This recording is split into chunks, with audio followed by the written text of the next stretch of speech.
allowed to address some things as the supervisor. There will be no comments, there will be anything, it'll just be me addressing you guys to tell you what's going on in Thornton Township. When can we address you? In our CBA, that's our collective bargaining agreement, that's our union contract. So it come with the seat. That's what people not saying. I didn't make this up. I didn't just create this and say, I want security. Y'all, the feds really said, if Tiffany won't come to us, we'll just get everybody around her to snitch on her. And guess what? It's working. Because tell me why Tiffany Hen's baby daddy is now allegedly in custody, and he's already singing like a bird. Y'all, this whole investigation has shown that birds of a feather really do flock together. And the birds in Tiffany's flock are nasty as hell. Almost everyone around her got a case with the feds for fraud and theft. It's crazy, y'all. Apparently, Tiffany's baby daddy didn't even need much convincing before he threw her under the bus. It really be people. Then again, somebody has to look after their kid in the future, because it looks like Tiffany might be going in timeout this time, if you know what I mean. But how does Tiffany's baby daddy come into play in all this? And why is he even being targeted? Let's get right into it, okay? So if you're wondering why Tiffany Henyard was able to get away with this for so long, well, we just figured it out. Is because she surrounds herself with people who are just as shady as her and basically created an army of fall guys around her. After Tiffany started getting investigated for all the shady things she was doing as mayor of Dolton, she pulled a disappearing act and left everybody wondering where she was at. Now, allegedly, she was trying to avoid the investigation and lay low till things calmed down before she strolled her way back into town like nothing ever happened. Remember how we said Tiffany have fall guys lined up to take the blame for everything she did? Well, she thought she was safe. The FBI couldn't get her.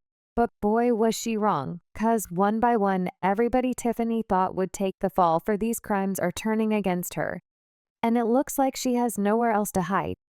Even her man didn't need to be told twice before snitching on her. That man took one good look at the cell he would be spending the next few years of his life, and if he went down with Tiffany and got to singing like a bird. So for those of y'all who don't know, Tiffany's boyfriend is Kamal Woods, and he has a whole lot of shady business going on too. Kamal is listed in Tiffany's divorce papers as her boyfriend, but he plays a much bigger role in her professional life now. I know y'all didn't really think that Tiffany would put her boyfriend on right first. She made him the director of her cancer foundation, which she allegedly funds from taxpayer money. Yeah, the CARES Foundation, created by Tiffany Henyard to care for breast cancer patients, is apparently nothing but a PR move to make herself look good.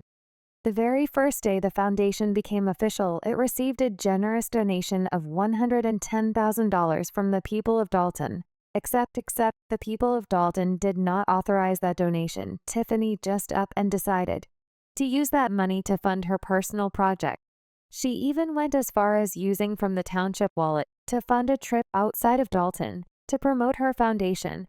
When I tell y'all everything that was used during that parade was paid for by the blood, sweat, and tears of the public, from the trucks and bicycles to the DJ photographer, drones, meals, and hotel rooms, every single expense allegedly.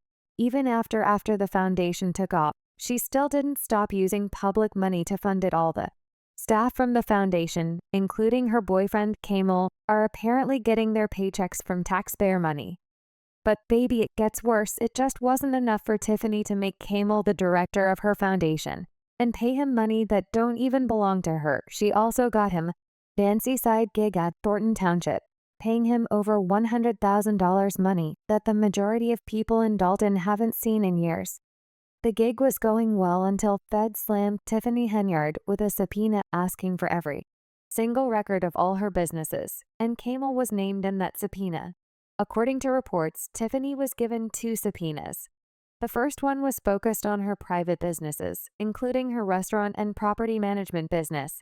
And they're both as shady as they come. Allegedly, Tiffany tries to cut corners everywhere she can without even caring how it affects her clients. Tiffany's shady business dealings got exposed back in 2019 when one of her tenants lost her home because the building was covered in mold and leaking everywhere.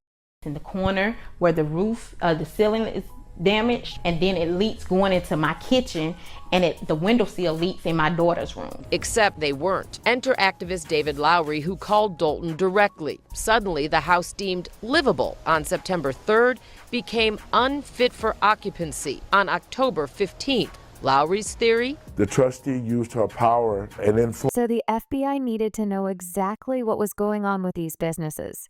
They also asked for all of the records from her political fund and her charity foundation. Oh, but that's not all. See, the deeper this investigation goes, the more people are coming out to expose Tiffany. But she should have seen this coming a long time ago, because there's been trouble with her administration since day one, barely 6 months into becoming the supervisor of Thornton Township. Tiffany was already facing backlash from her so-called dream team that she ran with. This included candidates for trustee and village clerk positions out of her pick. Kiana Beller and Jason House were elected as trustees, while Allison Key emerged as village clerk. However, the dream team quickly turned into the nightmare team as they got to calling Tiffany out for her shady antics. See, Tiffany thought they were just going to be her puppets and allow her to run the township however she liked. But baby, they weren't having it, cause just 6 months into her tenure they were calling her out for mismanaging the funds and running a shady low transparency organization. By 2022, they were sick and tired to Tiffany because she didn't show any sign of accountability. So the trustees teamed up with the village board to sue her for having major conflicts of interest. However, Tiffany pushed back, accusing them of stirring the pot and trying to derail her efforts to make Dolton great. It saddens my heart that you are up here at this special meeting and not downstairs where we have big bingo paying the staff. I don't see the staff on here. I think that's a very important bill to pay. So do y'all want to amend that and add the staff bills? Because I don't see them in none of these bills lists. And then we don't never do agenda like this. So all this fluff you selling to the public is... She started locking them out of their offices. But this didn't scare the trustees. They were determined to get rid of Tiffany one way or the other, so they decided to hold meetings without her. Now, y'all might be thinking the trustees were doing too much because wasn't Tiffany at least doing her job well, according to some residents? There were so many things that needed to be fixed in Dallin, from the roads to the houses, even the police force. But Tiffany just continued spending money on things that were not important, like billboards, first-class trips, hotel rooms at very posh hotels like the Four Seasons, DJ's photographers, and a personal army of security guard. Y'all, the list just goes on and on. Before Tiffany became the mayor, Dolton used to be all about community and things. Years, Darren Bosley has organized an annual car show here in the parking lot of Needles Park in Dolton. But after paying $1,000 to the Park District for this year's permit, Bosley got an unexpected call last Wednesday from Dolton Mayor Tiffany Henyard's top assistant, saying that the show would be shut down, but if I move my event to her location on Greenwood, that I will be fine. Did you take that as a threat? Yes, I took that as bullying. Sure enough, when Bosley showed up at the park Saturday morning, he found that giant concrete barricades had been placed at the entrance, and Dolton police were threatening to tow any cars that parked there. We talking about two different governments.